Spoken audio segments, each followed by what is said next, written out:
Kasako Media, tunaangazia maisha, tunaandika kesho.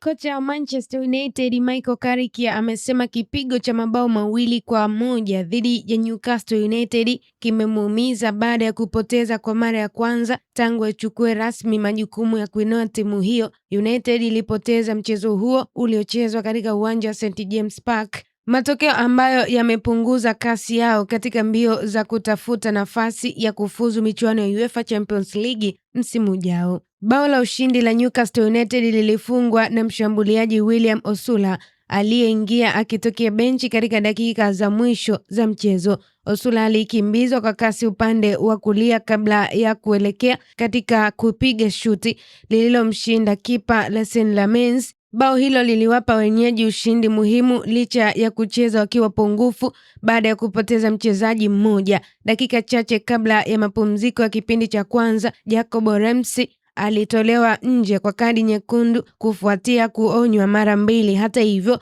kabla ya hiyo Anthony Gordon alikuwa tayari ameipa Newcastle bao la kuongoza kwa mkwaju wa penalty, huku kiungo wa United Casemiro akirejesha matumaini kwa kusawazisha bao hilo muda mfupi baadaye. Licha ya kucheza dhidi ya timu iliyobaki na wachezaji 10 kipindi cha pili, Manchester United ilishindwa kutumia vizuri faida hiyo. Carrick alikiri kuwa timu yake haikuonesha kiwango kizuri na haikuwa na ubunifu wa kutosha kuvunja safu ya ulinzi ya Newcastle United. Alisema hawana sababu ya kutoa visingizio na kila mtu ndani ya timu anapaswa kuwajibika kwa matokeo hayo. Kipigo hicho pia kina athari katika msimamo wa Premier League ambapo Manchester United bado ipo nafasi ya 3 kwenye jedwali ikiwa ndani ya nafasi 5 za juu zinazowania tiketi ya ligi ya mabingwa Ulaya. Hata hivyo, ushindani katika nafasi hizo ni mkali, kwani timu kadhaa zinazofuatia zinaweza kupunguza pengo la alama iwapo United ataendelea kupoteza mchezo muhimu kama huu. Carrick amesema licha ya maumivu ya kipigo hicho bado ana imani na kikosi chake. Kocha huyo amesisitiza kuwa anahitaji kurejea mazoezini,